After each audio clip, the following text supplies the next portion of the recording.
हरे कृष्णा भक्तों, आपको भगवान श्री राम की लीलाओं को अनेक अनेक बार आपने सुना होगा, परंतु वाल्मीकि रामायण से कुछ अलग तरीके से मैं आपको भगवान श्री राम के पैदा होने से लेकर उनकी अद्भुत लीलाओं को बहुत सरल भाषा में आपके सामने प्रस्तुत करने वाली हूँ, जो कि आपको समझ भी आए और उसका अर्थ भी आप समझें। जैसे ही भगवान प्रभु राम के बारे में हम चर्चा करने लगते हैं, हमारे रोम रोम वैसे ही पुलकित हो जाते हैं, क्योंकि हर एक शब्द में जितने प्रकार से हम भगवान का बखान कर सकते हैं, वो अनेक अनेक रोम रोम हमारा शुद्ध होते जाता है। बिना विलंब किए भक्तों आइए जानते हैं। बहुत समय पहले की बात है, वाल्मीकि नामक एक महान मुनि रहा करते थे। उन्होंने पुरुषोत्तम भगवान की लीलाओं की चर्चा बहुत उन्हें आनंद आता था। भगवान की चर्चा में ही लगे रहते थे। एक दिन वाल्मीकि अपने शिष्यों के सहित एक समूह में बैठे भगवान श्री कृष्ण और राम की ही व्याख्या कर रहे थे, और तभी उनकी कुटिया में श्री नारद जी पधारे और भगवान की लीलाओं का गुणगान करते हुए अध्यात्मिकी और भौतिक जगत की भ्रमण करते हुए ये नारद जी सदा रहते थे। नारद को देखकर वाल्मीकि एवं उनके शिष्यों ने दोनों उन्हें विधिवत उठकर प्रणाम किया, दंडवत। और फिर वाल्मीकि जी ने उन्हें उचित आसन देकर बैठने के लिए कहा और नारद जी से अच्छा पूछे कि आप कुशल मंगल से हैं। तब नारद जी ने कहा, हाँ, मैं ठीक हूँ। इसके बाद वाल्मीकि जी ने नारद जी से प्रश्न किया कि हे तत्व ज्ञानियों में श्रेष्ठ, कृपया हमें बताएं कि वर्तमान समय में इस धरती पर ऐसा कौन है जो कि ईश्वरों का सागर है। कौन है जो सबसे ज्यादा विद्वान है, शक्तिशाली और उच्च विचार वाला, सत्यवादी एवं कृतज्ञ है। कौन है जिसका चरित्र निर्दोष है और जो जीवधारियों के यथार्थ कल्याण में संलग्न रहता है। कौन अतुलनीय रूप से मेधावी है। और हे मुनि, कौन है कि जो अभी सर्व से ज्यादा लोभ और मोह और क्रोध द्वेष को प्रभावहीन करता है। यद्यपि जो क्रुद्ध होने पर बड़े बड़े से देवताओं भी भयभीत कर देते हैं। तीनों लोक में प्रत्येक व्यक्ति की सुरक्षा करने वाला पराक्रमी ऐसा कौन है। किसे भाग्य की देवी ने सभी आशीर्वाद दिए हैं। हे मुनिवर, कृपया मेरे प्रश्नों का समाधान कर मुझे पूर्ण रूप से उत्तर दीजिए। जब इस प्रकार वाल्मीकि जी ने नारद मुनि से कहा, तो नारद मुनि जी कहते हैं कि हे ऋषि, राम नाम के एक विख्यात राजा हैं, जो इस लोक में राजा वंश में महाराज दशरथ के पुत्र के रूप में अवतरित हुए हैं। वे सभी श्रेष्ठों गुण वाले हैं एवं सर्वाधिक ऐश्वर्यशाली हैं। राम अपनी इंद्रियों पर संपूर्ण से नियंत्रण रखने वाले एवं असंख्य शक्तियों के स्वामी भी हैं। भगवान राम की शक्तिशाली भुजाएं घुटनों के नीचे तक लंबी हैं और उनकी गर्दन पर 3 मंगल रेखाएं हैं, जो कि अति शुभ और सुशोभित हो रहे हैं। कंधे पर विस्तृत एवं छाती चौड़ी और सुंदर, माथा सुशोभित, ललाट शक्तिशाली जबड़े और मजबूती से जड़ी हुई हंसली है। उनके नेत्र विशाल हैं। उनका कद भव्य मध्य ऊंचाई वाला है और उनके समस्त अंग सुगंधित एवं सुडौल हैं। वे गहन हरित नीलवर्णी हैं, जिनकी अनुपम आभा है। उनकी बुद्धि अथाह है, उसका कोई था पा नहीं पा सकता है। और आचार व्यवहार गंभीर है तथा उनकी वाणी एवं कला सर्वश्रेष्ठ है। आगे नारद जी कहते हैं, भगवान राम का चरित्र विशेष रूप से पवित्र है और वह वास्तविक धार्मिक सिद्धांतों का पालन करने वाला है। आत्म साक्षात्कार में पूर्ण हैं एवं वर्णाश्रम धर्म के अनुपालक हैं। वस्तुतः वे संपूर्ण ब्रह्मांड के आश्रय हैं। साथ ही साथ वे समस्त शत्रुओं को संहार एवं पूर्ण शरणागतों को एकमात्र आश्रय देने वाले भगवान राम वेदों में परम ज्ञाता हैं तथा शस्त्र विद्या में निपुण हैं। उनका निर्णय अविचल, उनकी बुद्धि अपूर्व और स्मरण शक्ति तो अच्युत है। वे कृपालु हैं और पराक्रमी भी। सभी जीवों को उनसे स्नेह है। वे शत्रुओं तथा मित्रों के बीच में भेदभाव नहीं करते हैं तथा वे सागर के समान गंभीर हैं। धैर्य में वो हिमालय पर्वत के समान, शक्ति में वे भगवान विष्णु के समान और सौंदर्य में वो चंद्रमा के समान, शक्ति और सहनशीलता में वो पृथ्वी के समान, क्रोध में वो अग्नि के समान है और विश्व संहार के समय वो प्रज्वलित होकर सारा क्रोध से सब कुछ स्वाहा कर सकते हैं। ईश्वर में वो कुबेर के समान हैं तथा भक्ति में, सदाचार में वे देवता और धर्म के समान हैं। इसके बाद नारद जी कहते हैं वाल्मीकि से कि मैं आपके समक्ष संक्षिप्त में वर्णन किया है, उनको सूचित किया कि अब यही भगवान राम ने अपने आश्रितों पर न्याय, परायणता तथा आदर्श के रूप में शासन करते हैं। उन्होंने व्याख्या की कि भगवान श्री राम जी के राज्य में कोई भी व्यक्ति रोग अथवा मानसिक क्लेश से पीड़ित नहीं होगा। भगवान राम के राज्य में प्रत्येक व्यक्ति सुखी एवं संपन्न होगा। उन्हें भूख का अभाव एवं चोरी का भय कभी नहीं होगा। सभी नगरों एवं ग्रामों में प्रचुर मात्रा में अन्न, फल, सब्जी एवं सारी वस्तुएं उपलब्ध होंगी। प्रजा उसी धर्म, निष्ठा एवं प्रसन्नता के अनुभव करेगी जो कि सतयुग में पाई जाती थी। बाढ़, भूकंप, अकाल आदि प्राकृतिक प्रकोप कभी नहीं होंगे। स्त्रियां सदा पवित्र रहेंगी। भगवान रामचंद्र अपने परम धाम आध्यात्मिक जगत में वैकुंठ को लौटने से पूर्व पृथ्वी पर 11,000 वर्षों तक शासन करेंगे। वाल्मीकि के प्रश्नों के, जो कि तीनों लोकों में कल्याण के हेतु से समाधान करने के पश्चात श्री नारद जी ने भगवान के गुणों का प्रचार करते हुए, बताते हुए अपनी यात्रा पर चल पड़े। तब वाल्मीकि मुनि ने अपने शिष्य भरद्वाज के साथ तमस नदी के तट पर चल दिए और नदी के तट पर बैठे हुए वाल्मीकि श्री नारद जी द्वारा वर्णित बातों पर विचार करने लगे। वन में बैठे हुए वाल्मीकि ने सारस पक्षियों के एक जोड़े को देखा जो कि प्रेम में संलग्न था। काम कीड़ा में लिप्त दोनों पक्षी मधुर स्वर में गाना गा रहे थे। इस समय निषाद वंश का एक पापी शिकारी अपने छिपे ने स्थान से निकलकर प्रकट होकर उसने एक ऐसा बाण चलाया जिसने नर पक्षी के शरीर को भेद दिया।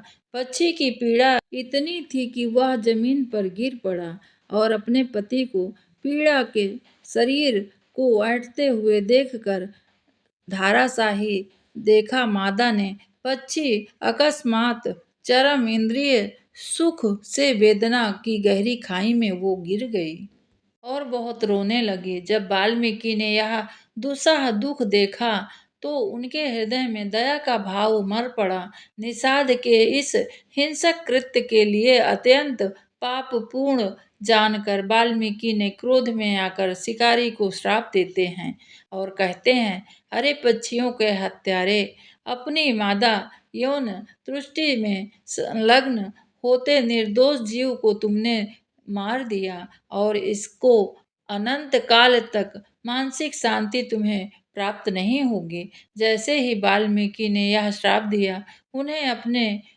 अनियंत्रण क्रोध के बारे में पता लग गया कि मैंने बहुत क्रोध करके इसे बोल दिया है और तुरंत ही सोचने लगे कि बिना कारण के ही इन्हें ज्ञात था कि वस्तु सभी जीव असहाय रूप से भौतिक प्राकृतिक प्रभाव में हैं और शिकारी भी इसी प्रकार क्रोधित होने का पश्चाताप करता हुआ उसी समय वाल्मीकि के यहाँ सोचकर चकित हुए कि उनके मुख से यह शब्द कैसे निकल गया, किसी को कैसे मैं श्राप दे सकता हूँ। उस श्राप का रामायण की एक अत्यंत भावुक अभिव्यक्ति का संदेश भी था, जिस पर वे श्री नारद जी से भेंट के पश्चात मनन कर रहे थे।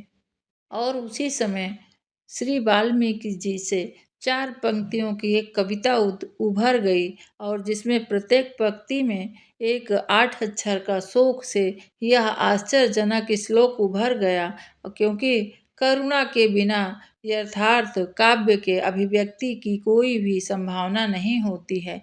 तत्पश्चात वाल्मीकि नदी से स्नान करके भरद्वाज के संग अपने आश्रम लौट आए। शिकारी को दिए गए श्राप अपने के विषय में उनका चिंतन जारी था कि मैंने कैसे इतना बड़ा श्राप दे दिया।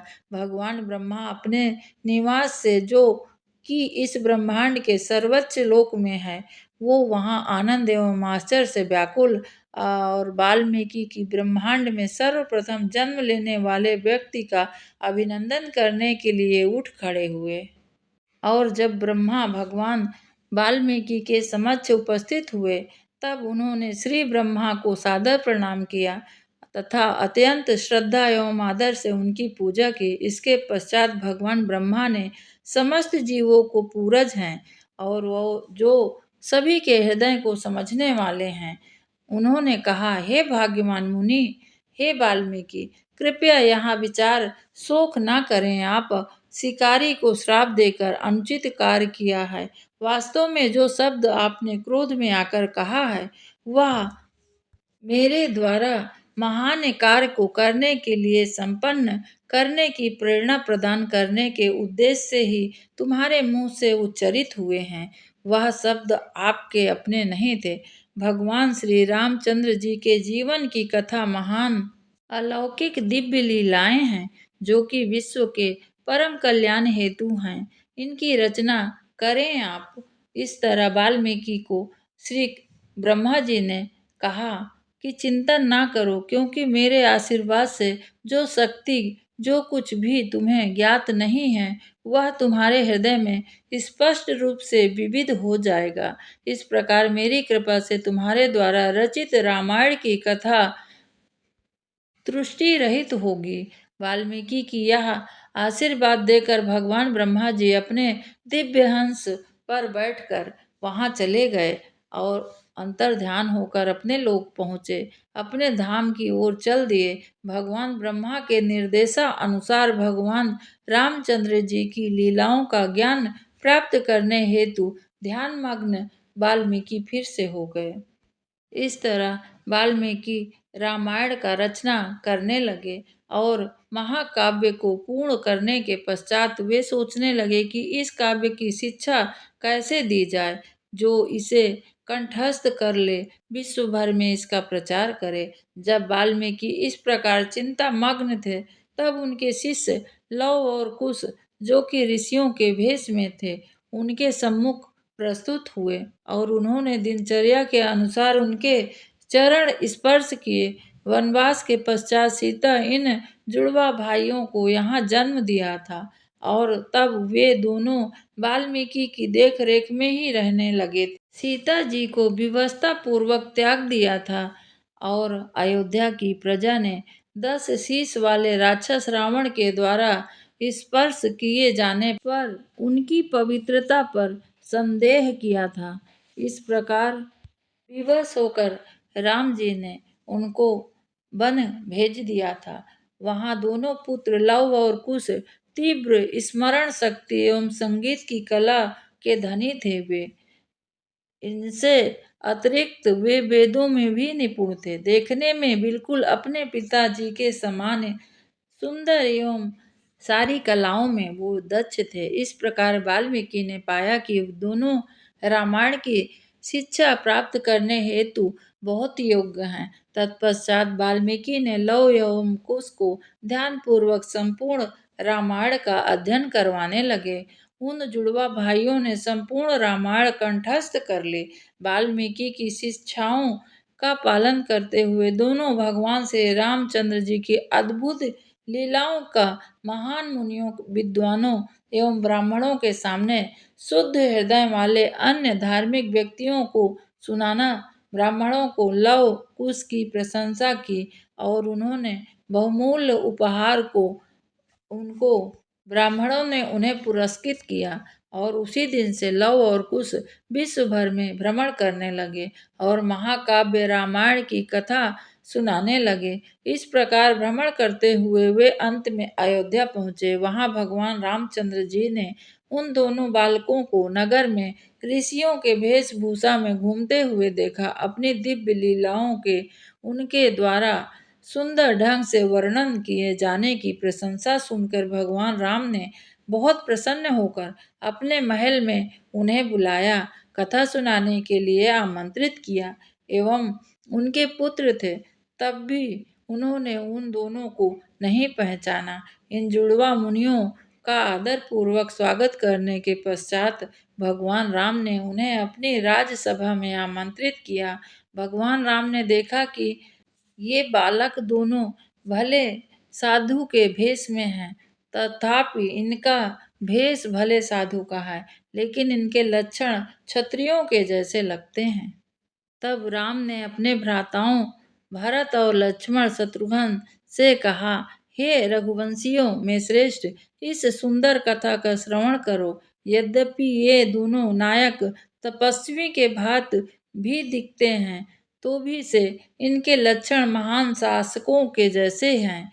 इनको सुनो, क्योंकि यह साहित्य सौंदर्य से भरपूर हैं, सभी के चित्त को आकर्षित करने वाले हैं। जैसे ही लव व कुश उस महाकाव्य का ज्ञान करने लगे और गाते गाते दोनों भाई सब कुछ भूलकर उसे सुनने में मग्न हो गए और भगवान की कीर्ति का श्रवण एवं कीर्तन करने मात्र से भौतिक जगत के बंधनों से आदमी मुक्त हो जाता है। कौशल नामक एक विशाल भूखंड था, जिसका विस्तार सरयू के नदी तट पर तथा भूमि हरी भरी समस्त एवं अन्न से परिपूर्ण थी। अयोध्या की प्रसिद्ध नगरी का मनुष्य जाति के राजा मनु की इच्छा से इस विस्तृत क्षेत्र का निर्माण किया गया था। यह भव्य नगर बहुत बड़ा विस्तार से बना हुआ था और इसके सुंदर सीधे मार्ग, मतवाले हाथियों की सूंड से छिड़कते गए सुगंधित जल और प्रतिदिन स्वर्ग की अप्सराएं सुंदर विद्वानों के साथ और विमानों में बैठकर भ्रमण करती थी। पुष्प की वर्षा होती रहती थी। अयोध्या में संगमरमर से निर्मित थे तथा सभी द्वारों पर स्वर्ण एवं रजत की नक्काशी की गई थी।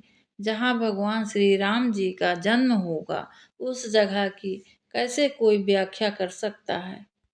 अयोध्या में फलों वाले वृक्ष एवं असीमित पुष्पों की परिपूर्ण अनेक सुंदर बाग बगीचे तथा नीले लाल सुनहरे वर्णों कमल के सरोवर वायु ऊंचाई तक जल फुहार छोड़ते और मंद मंद फुहारों से सुगंधित होते स्पर्श प्रजा की शीतलता प्रदान करती थी। अयोध्या के मार्ग में सदैव प्रजा का आगमन होता था। विश्व के सभी भागों से राजा और राजकुमार अपना अपना वार्षिक कर भुगतान करने आते थे। अयोध्या के राजा के प्रति आदर प्रकट करते व्यापारी वहां व्यापार करने में हर प्रकार से संतुष्ट रहते। सभी प्रकार से अयोध्या में धन धान से तथा हर प्रकार से सुख समृद्धि के साथ सारी वहाँ की प्रजा सुखपूर्वक रहती थी।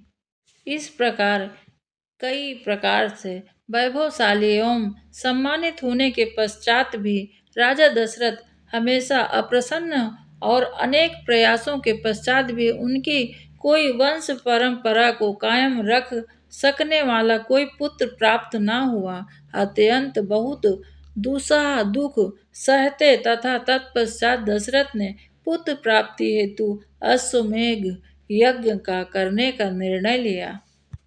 वैदिक यज्ञ कोई साधारण कार्य नहीं है। इस प्रकार यज्ञ में देवता भाग लेते हैं और ऐसे यज्ञों में जिन प्राणियों की बलि दी जाती है वे नया शरीर प्राप्त कर लेते हैं। कलयुग में कोई ऐसा शक्तिशाली ब्राह्मण नहीं है जो देवताओं को आमंत्रित कर सके और प्राणियों को पुनर्जीवित कर सके। पूर्व काल में ब्राह्मण वैदिक मंत्रों से ऐसे निपुण थे जो कि मंत्रों से शक्ति प्रदर्शित करके और उनको वापस जिया देते थे।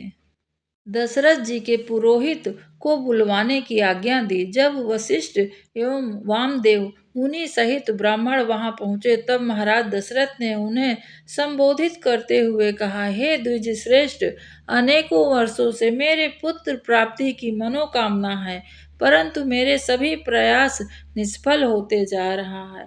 चूंकि मेरा कोई उत्तराधिकारी नहीं है, अतः मैं प्रसन्नता का आडंबर नहीं कर सकता हूँ। अब मेरा जीवन व्यर्थ है एवं दुखद प्रतीत होता है। बहुत सोच विचार कर तथा आपकी अनुमति से मैंने अश्वमेध यज्ञ करने वाला निर्णय लिया हूँ। चूंकि आप सभी शास्त्रों के पूर्ण ज्ञाता हैं, इसलिए मुझे विश्वास है कि आप मुझे उचित मार्गदर्शन दे सकते हैं। महाराज दशरथ के अश्वमेध यज्ञ करने के इस प्रस्ताव से सभी पुरोहित ने एक मत को स्वीकार किया और तब राजा ने अपने मंत्रियों को शीघ्र ही आवश्यक प्रबंध करने की आज्ञा दी। तब सुमंत्र महाराज दशरथ को वह कथा सुनाने के लिए एक ओर ले गए जो उन्होंने सनंत कुमार द्वारा सुनी थी और स्वयं उन्होंने मुनियों की सभा में सुनाया था। सुमंत्र ने कहा, प्रिय महाराज, आपको यह कथा रोचक लगेगी क्योंकि इसमें ऐसी भविष्यवाणी की गई है कि आप भविष्य में 4 यशस्वी पुत्रों के पिता होंगे। इस प्रकार आपको सनंत कुमार ने पहले यही कथा पिछले युग में सतयुग में कही थी, अतः उनके द्वारा वर्णित कोई भी घटना कभी झूठी नहीं हो सकती है। भविष्य में इस घटना का निश्चित ही कहा गया है कि घटित होगी। राजा रामपाद के किसी अपराध के कारण उनके राज्य में सभी जीव को भयभीत कर देने वाला एक भयंकर अकाल पड़ा। जब स्थिति असहनीय हो गई तब महाराज रोमपाद ने विद्वान ब्राह्मणों को एक सभा आयोजित की और उनके अकाल का कारण पूछा। मुझे ज्ञात है कि मेरे ही किसी अपराध के कारण मेरे राज्य में यह भयंकर अकाल पड़ा है।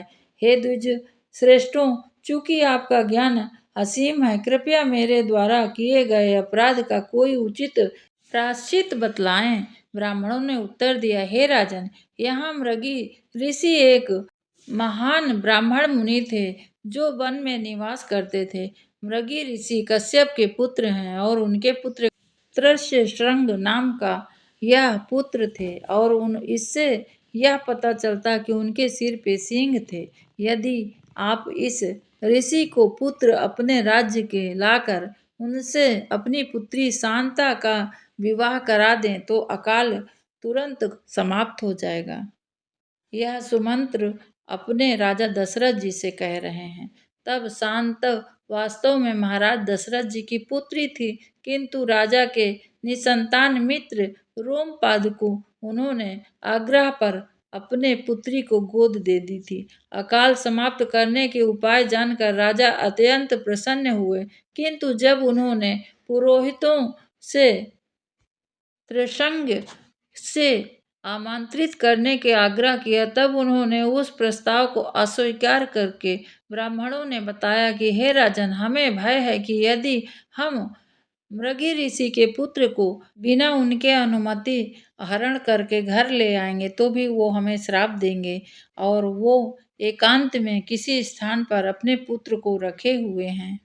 एक उपाय है, क्योंकि यह ऋषि कभी स्त्री जाति को नहीं देखा है, अतः वे उनके पूर्ण रूपेण अनभिज्ञ हैं। और प्रिय महाराज, चूंकि हम आपका कल्याण चाहते हैं, अतः हम अपने त्रस्य श्रृंग को आपके राज्य में लाने का एक उपाय सोचा है। अति सुंदर वेश्याओं को उनके पास भेजकर स्त्रीयोचित रीति से उन्हें प्रलोभित किया जाए, तो हमें विश्वास है कि इस प्रकार हमारा उद्देश्य पूर्ण हो जाएगा। तब महाराज ने उनकी योजना स्वीकार करके और युवा एवं अत्यंत सुंदर वेश्याओं को उनके पास भेजा, और इस प्रकार छल करके वो वेश्याएं राजा के पास ऋषि को लेकर आए। जब वेश्याएं उन्हें रोमपाद की राजधानी वापस लेकर आईं, तब दृश्य श्रृंग गंगा से होकर जा रहे थे। इंद्र के सभी जीव को प्रसन्न करने वाली वर्षा आरंभ हो गई, और वैसे ही उन्होंने महल के बाहर आकर उस युवा ऋषि को प्रणाम किया, भली भांति उनका आदर सत्कार करके और उन्हें अंदर ले आए। और राजा को यह भी डर था कि वह छल पूर्वक घर ले आए जाने के कारण क्रोधित न हो जाएं। तब उन्होंने अपने अभय दान दे दिया, और तत्पश्चात शांता के साथ उनका विवाह हर्षोल्लास के साथ संपन्न हुआ। विवाह समारोह में सभी दंपत्ति महाराज रोमपाद के महल में निवास करने लगे, और राजोचित सुख वैभव के साथ आनंद पूर्वक दोनों ऋषि और उनकी पुत्री रहने लगे।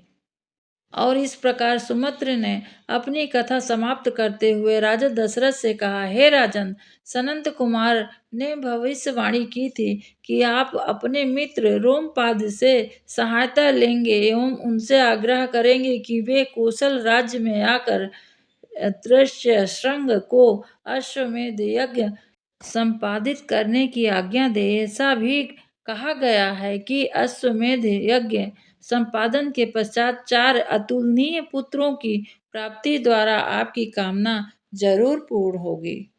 सुमित्र की यह कथा सुनकर महाराज अत्यंत प्रसन्न हुए। तब वे अविलंबित अपने परिजनों को लेकर अंगराज गए। वहां उनका महाराज रोमपाद द्वारा भव्य स्वागत किया गया, और उसी समय राजा ने त्रिशंग ऋषि को सूचित किया कि उनके असली ससुर दशरथ जी आए हैं। लगभग 1 सप्ताह तक रोमपाद के अतिथि सत्कार का आनंद लेने के पश्चात दशरथ जी अपने मित्र से कहा कि दीर्घ काल से विषादग्रस्त हूँ, क्योंकि मुझे कोई वंश का कायम रखने वाला पुत्र नहीं है, और आपसे याचना करता हूँ, आप अयोध्या भेजकर मेरी ओर से अश्वमेध यज्ञ संपादित करने की आज्ञा दें अपने दामाद को। महाराज रोमपाद ने प्रसन्नता पूर्वक यह प्रस्ताव स्वीकार कर लिया, और महाराज दशरथ के साथ त्रिशंग एवं शांता के संग शीघ्र ही अपनी राजधानी लौट आए महाराज दशरथ जी, और वसंत ऋतु का आगमन हुआ। महाराज दशरथ ने त्रिशंग ऋषि से अश्वमेध याचना की। इस प्रकार यज्ञ के लिए सारा प्रबंध किया गया। सरयू नदी के उत्तरी तट पर स्थित स्थान पर चयन किया गया। अश्वमेध यज्ञ करवाने वाले राजा अपने अधीनस्थ राजाओं पर आभूत स्थापित करने के लिए युद्ध की चेतावनी के रूप में अपने सिपाहियों के साथ एक घोड़े से अश्व को विश्व भर में भ्रमण करने के लिए छोड़ना होता है। घोड़े को छोड़ दिया तथा विश्व में कोई भी व्यक्ति उस घोड़े को बांधा नहीं और वापस आ गया घोड़ा। इस तरह से युद्ध का विजेता होता है राजा वह, और अश्वमेध यज्ञ प्रारंभ हो जाता है। इस प्रकार राजा जनक भी भविष्य में उनके पुत्रों के ससुर होंगे। महाराज दशरथ ने प्रथम निमंत्रण उन्हें ही भेजा। इस प्रकार कई बार यज्ञ में आने के लिए निवेदन किया। 1 वर्ष अवधि के पश्चात यज्ञ का घोड़ा 400 राजकुमारों के संरक्षण में सारी पृथ्वी भ्रमण करके लौट आया, और प्राथमिकता जो रीतियों का संपन्न करना होता है वह सब दशरथ जी ने किया, और कौशल्या जी ने एक खूंटे में बंधे हुए यज्ञ के घोड़े को परिक्रमा करके तलवार से उसको 3 प्रहर से शास्त्रोचित निर्देश अनुसार घोड़े को काट दिया। और इसके पश्चात और महाराज का यज्ञ संपन्न हुआ। इस तरह महाराज दशरथ ने पृथ्वी के चारों दिशाओं के मुख्य पुरोहितों को दान दिया, किंतु ब्राह्मणों ने उपहार लौटाते हुए कहा कि हम राजन वैदिक अध्ययन अध्यात्म पालन हेतु समर्पित हैं और हमें राज्य का शासन करने में कोई रुचि नहीं है। और राजा दशरथ को सभी ने आशीर्वाद दिया कि 4 पुत्र आपको यशस्वी अवश्य होंगे। मुख्य देवता गण ब्रह्मा के पास जाकर बोले, हे पितामह, आपके आशीर्वाद से रावण इतना अधिक शक्तिशाली हो गया है, स्वेच्छा से किसी को भी सताने लगा है और दुष्ट राक्षस को पराजित नहीं कर सकते हैं। अतः हमारी आपसे प्रार्थना है कि स्वयं उसके विनाश के लिए कोई उपाय निकालिए। भगवान ब्रह्मा ने अस्थित होकर विचार करके उत्तर दिया, इसके बाद की कथा मैं कल आपको बतलाने वाली हूँ। आज के लिए बस इतना ही। हरे कृष्णा। यह कोई साधारण शब्द नहीं है। भगवान श्री राम जी के बारे में मैं बतलाती हूँ आपको। एक एक शब्द ऐसे लगते हैं कि बहुत धैर्य से सुनना तथा बहुत धैर्य से बोलना पड़ता है। इसके आगे की वाल्मीकि रामायण की कथा मैं आपको कल सुनाऊंगी। माता सीता और राम भगवान का विवाह का तथा उनके जन्म की कथा मैं आपको कल बतलाने वाली हूँ। आज के लिए बस यहीं तक। आपको बहुत बहुत धन्यवाद जो इतने प्रेम से सुनते हैं। और आज के आनंद की जय। जय श्री राम। हरे कृष्णा। कथाएं सुनने से नहीं, इसको आप अपने जीवन पर भी जरूर उतारिए। किसी को यदि कोई कमी है तो उसे बार बार ना कोसिए।